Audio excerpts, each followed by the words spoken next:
Vous avez publié l'ouvrage terroriste, les raisons intimes d'un fléau global chez Fayard.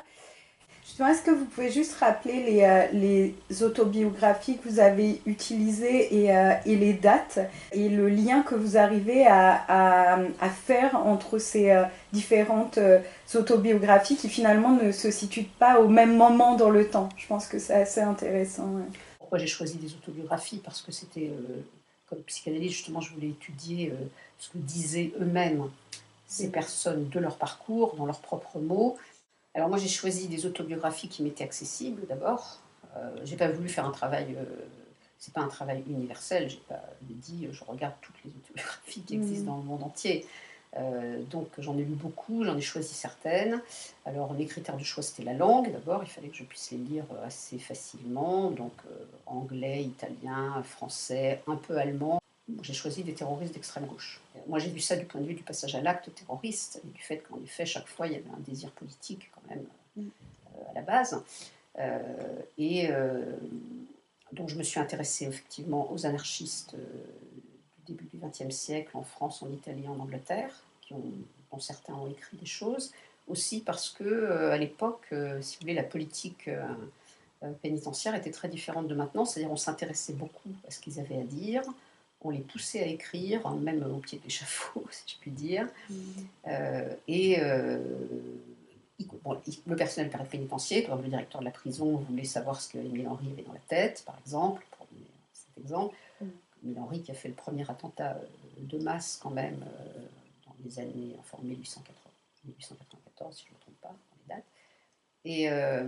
Et aussi les psychiatres de l'époque s'intéressaient aussi beaucoup à faire écrire, ils s'intéressaient à ce qu'ils avaient à dire, si vous voulez. Ça, il y a vraiment un changement, je trouve, très important par rapport à maintenant, où il y a une sorte de noli tangere, on n'y touche pas, on ne veut pas savoir, sauf pour des raisons de justice. Est-ce que vous pouvez juste citer quelques éléments simplement que vous pouvez, qui vous a frappé, ou dans la structure familiale, ou dans les... Alors c'est pas comme ça, justement. Dans les récits c'est pas, justement, moi j'ai pas fait du profilage, c'est pas du tout comme ça que je travaille. Donc au fond, moi j'ai étudié chaque cas comme singulier, j'ai regardé ce qui me paraissait important, et puis après j'ai vu s'il y avait des liens qu'on pouvait tirer, vous voyez. Mais c'est pas avoir son papa comme ça, avoir sa maman comme ça, c'est pas du tout ça. Donc moi, ce qui m'a paru très intéressant, c'était au fond quelque chose qui peut paraître très simple et évident quand on le dit, mais qui visiblement n'est pas rentré dans les esprits, c'est que qu'une personne qui se laisse endoctriner est active, en fait. C'est pas quelqu'un... C'est pour ça d'ailleurs que tout le monde ne se laisse pas endoctriner dans la même situation en famille. Quand vous regardez les ouvrages de sociologie, d'ailleurs, c'est assez intéressant. J'ai lu par exemple récemment La fabrique des radicalités. Ils font beaucoup d'études qui sont hyper intéressantes, avec des statistiques, etc. Et puis à la fin, ils arrivent, et le passage à l'acte, qu'est-ce qu'ils déterminent? Parce qu'évidemment, quand on a fait les statistiques, on a vu qu'il y en avait beaucoup qui avaient un père comme ça, une famille comme ci, une origine comme ça, on reste à pourquoi celui-là et pas celui d'à côté. Vous voyez. Donc moi, c'est plutôt cet aspect-là, même si je pense que la sociologie est totalement importante pour ces questions. Mais moi, c'est cet aspect-là, évidemment, qui m'a plus intéressée. Par rapport à cette activité de l'endoctrinement, je me suis aperçue sur un certain nombre de cas vraiment assez importants qu'il y avait toujours ce que j'ai appelé un événement intime, que j'ai repris dans mon titre. Je vais les raisons intimes, mais ce que j'appelle un événement intime, qui était une sorte de quelque chose comme, pas en attente, parce que bien entendu on peut avoir des choses comme ça et ne pas devenir terroriste. Je parle de l'idée qu'on a quand même une certaine liberté de choix, quoi. Mais on peut avoir des souvenirs comme ça qui, à un moment donné, fait qu'on va être très sensible à une interpellation. Déclencheur. Une interpellation, une rencontre, une propagande, etc.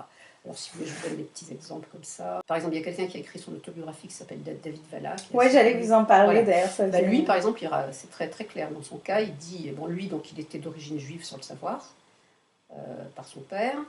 Il raconte avoir été extrêmement frappé par la vision de Nuit et brouillard, le film Nuit et brouillard, en avoir fait même des cauchemars, etc. En avoir parlé à sa mère qui ne lui a rien dit. Et puis après, il avait été très frappé par les visages des enfants, les yeux des enfants. Et après, quand il a vu la propagande sur les enfants bosniaques, c'était à l'époque, c'était les enfants bosniaques, Il y a une sorte de lien qui s'est fait, et c'est ça qui, semble-t-il, l'a complètement déterminé autour d'un fantasme que j'ai reconstitué comme un enfant est martyrisé. Enfin, en tout cas, donc, c'est une question qui est ce qui se pose dans le domaine de la prévention, en fait, puisque ce qui m'intéressait aussi dans votre livre, c'est dès lors qu'on essaye de comprendre les moteurs subjectifs qui amènent finalement au passage à l'acte, qu'on utilise des expériences passées, souvent on l'utilise aussi pour prévenir. C'est un peu comme ça qu'on... Alors ça c'est un peu compliqué effectivement, parce que si vous voulez, c'est pas, moi je ne suis pas déterministe, c'est-à-dire je ne pense pas que parce que on a vu Nuit et brouillard, on va devenir terroriste. Bon, évidemment. Bon, d'abord il y a la question du suivi des personnes, et je pense qu'en effet, moi ce serait mon souhait, et je pense que c'est possible, je pense qu'il faut vraiment, si on veut que les personnes puissent changer, on ne peut pas les considérer comme des êtres passifs qui ont été radicalisés, entre guillemets, terme que je déteste, mais que j'utilise parce que bon, il faut bien que je parle comme tout le monde. Et après, on les déradicalise comme si on était une sorte de cire avec une empreinte qu'on met et qu'on enlève. Vous voyez, ça me paraît absolument utopique. Ouais, justement, je vous ai interrogé là-dedans.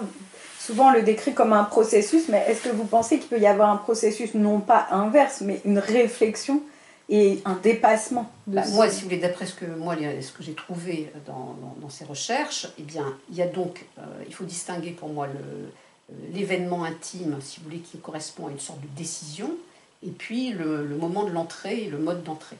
Le mode d'entrée se fait presque toujours par une rencontre, quelque chose, une propagande, enfin une rencontre, parfois c'est l'amour, pour les femmes surtout, visiblement.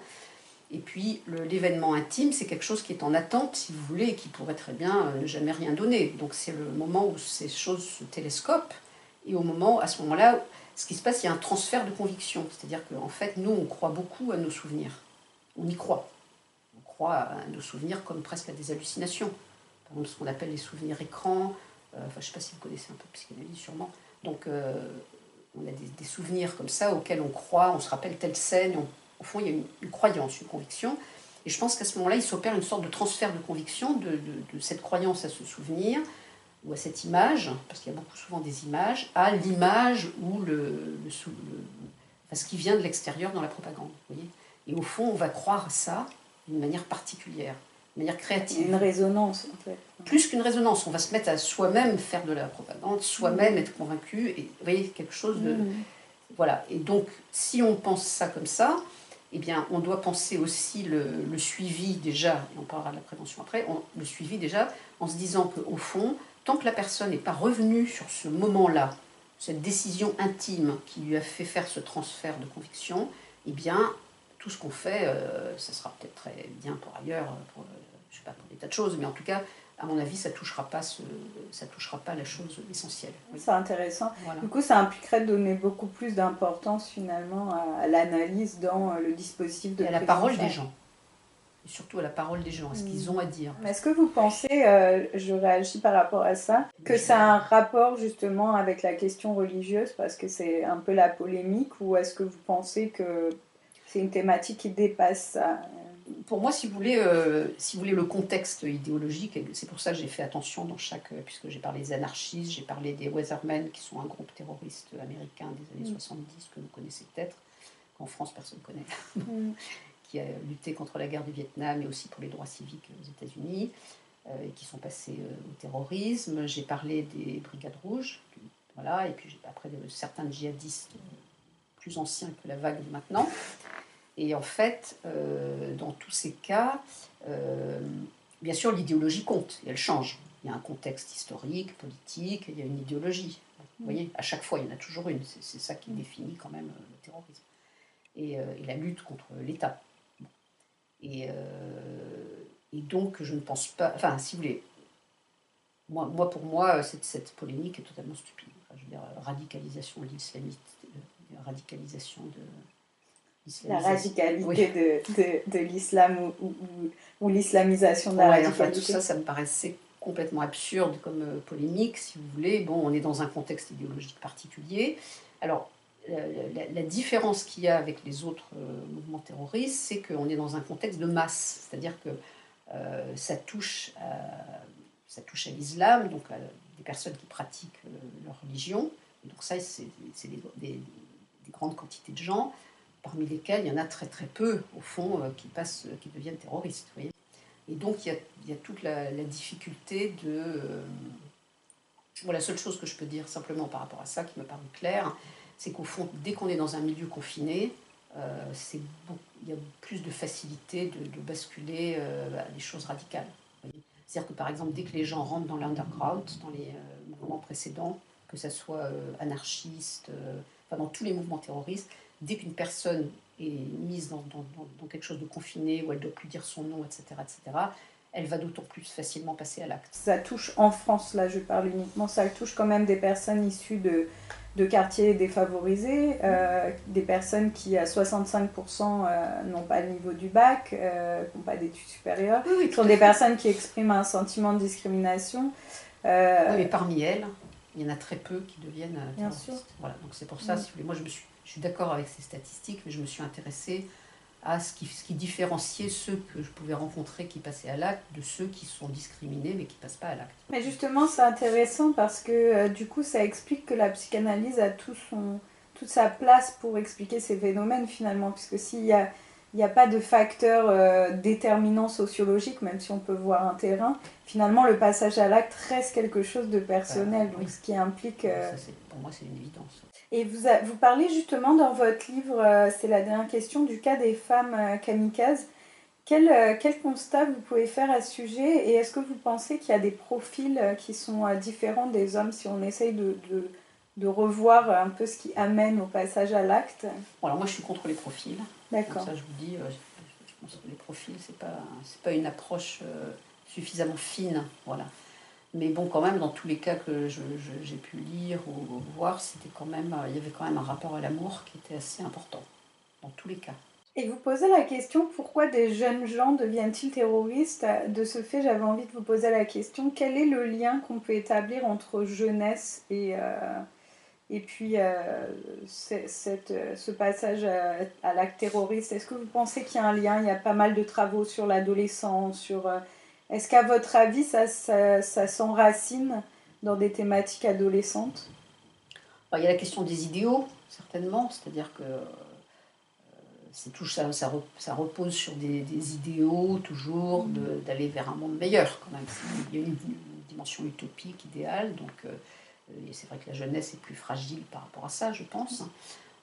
Ensuite, il y a aussi, par rapport à ce que je disais tout à l'heure, cette constitution des fantasmes qui mûrit, par exemple, l'histoire de David Valla avec son film, vous voyez, ça se passe vers 15 ans. On voit bien que l'adolescence, c'est quand même le moment, pour répondre à votre question, où il y a des choses qui viennent de l'enfance et des influences de l'extérieur qui se nouent avec des nouveaux idéaux. Merci beaucoup en tout cas.